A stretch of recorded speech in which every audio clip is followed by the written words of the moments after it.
बघा, अव्हन नाही आहे, यीस्ट नाही, काही नाही, पिझ्झा बेस नाही. सगळी रेसिपी स्क्रॅचपासून आहे.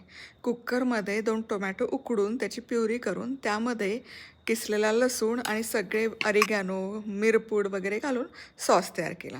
आता अर्धा कप दही, अर्धा कप पाणी, मीठ, बेकिंग पावडर आणि त्यामध्ये ना थोडी साखर घालायची. त्यामध्ये 2 कप मैदा घालून असा गोळा तयार करून लगोलग लाटून त्याचे असे छोटे पिझ्झा बेस तयार करायचे. फोर्कच्या साहाय्याने त्याला असं टोचे मारायचे म्हणजे ते बेस आहेत ना तव्यावर फुगत नाही.